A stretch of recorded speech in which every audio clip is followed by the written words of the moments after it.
Trump's attacks on No Kings underscore his second term's unofficial mottos, by me Parnes and Brett Samuels.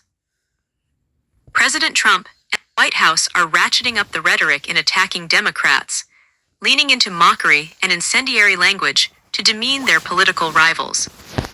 The trend was particularly notable as President Trump, many of his aides and Republicans in Congress verbally attacked those marching in the weekend's No Kings demonstrations against the administration.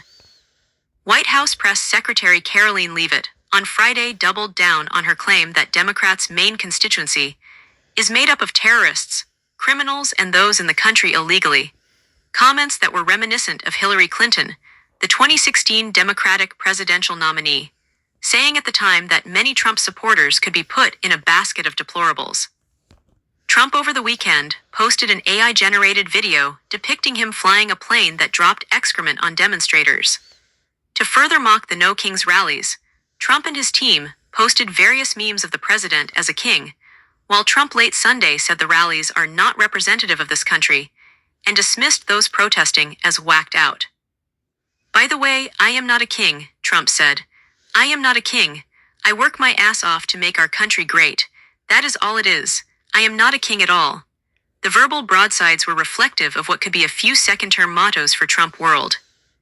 Always be on offense, and hit your opponent harder than they hit you. Team Trump in his second term is constantly on the attack, never backing down at any hint of criticism. They appear to believe that any backlash they get for their own attacks on their opponents will simply drive more attention to Trump's message, benefiting the White House. The president uses social media to make a point. Speaker Mike Johnson, Republican from Louisiana, who described No Kings demonstrations as Hate America rallies ahead of Saturday, said Monday when asked about Trump's excrement video. "You can argue he is probably the most effective person who has ever used social media for that. He is using satire to make a point. He is not calling for the murder of his political opponents." One White House official told The Hill that the administration is able to walk and chew gum at a very, very high level, arguing the president and his team can simultaneously drive a message and box in Democrats with their attacks. Trump allies are likewise confident they will not face any political backlash at a time when the nation is already polarized, and many Americans are desensitized to the president's brash and often crude brand of politics. But some Republicans, who asked to speak anonymously to offer criticisms of Trump's team, argued the approach was not without risk. Even if that is what he truly believes, he should not have voiced it in such a way, one Republican operative said. "You are casting everyone in the same light, and that hurts us with independent voters who are put off by that kind of rhetoric." Republican strategist Doug Hay, who does not support Trump, called the comments tasteless and unpresidential. At the same time, Hay added that the comments ultimately will not matter politically. "Political rhetoric is in the gutter everywhere you look, and no one seems to want to act like an adult," he said. Trump has for years used inflammatory language to attack his political opponents, referring to them as scum, vermin, and the enemy within. And the White House has turned its official social media feeds into a sandbox for memes and AI-generated content meant to anger its opponents. Trump is sometimes described as the troller-in-chief, and his attacks on opponents, over the weekend and previously, are very much in tune with the conservative online world.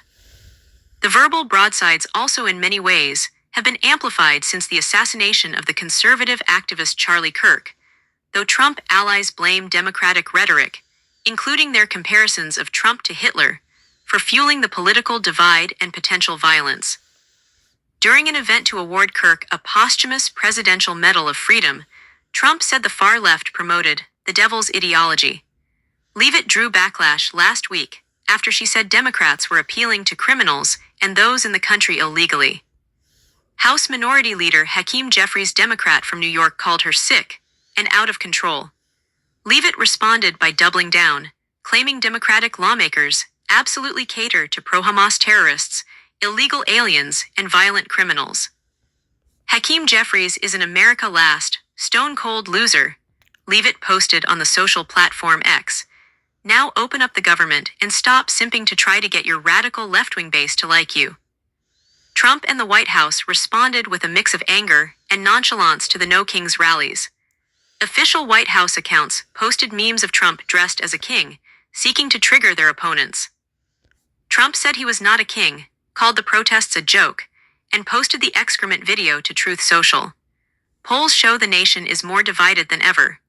A New York Times Siena College poll released earlier this month showed that a majority of American voters say the U.S. is too politically divided to solve problems. The survey revealed that 64% of registered voters think the country's divisions preclude solving political problems, while 33% said the political system can still address its problems. The poll reflects a major change from a similar survey performed in September 2020, toward the end of Trump's first term, when 42% of those polled said the nation was too divided to solve its problems, and 51% said the nation could still solve its problems. Some Democrats argue Trump's hits on the demonstrators will be ineffective because they are inconsistent. They are flailing around for a response and cannot get anything to stick, said Democratic strategist Eddie Vail. In just the past week, No Kings protesters have simultaneously been dangerous and violent terrorists, too old, bad dancers, and such a joke that we do not care about them, we swear, but also spending an inordinate amount of time talking about them while making Thai AI videos. Democratic strategist Joel Payne said Trump's retort could have simply been that he is busy being the president. But he said the fact that Republicans consumed a lot of energy on the protests betrayed their fears that their approval is waning. I think it suggests an understanding that this thing is going the wrong way on them, Payne said.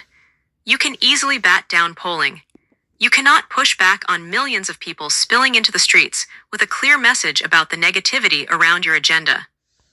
The pictures are what they are, Payne said. That is a hard thing to rebut.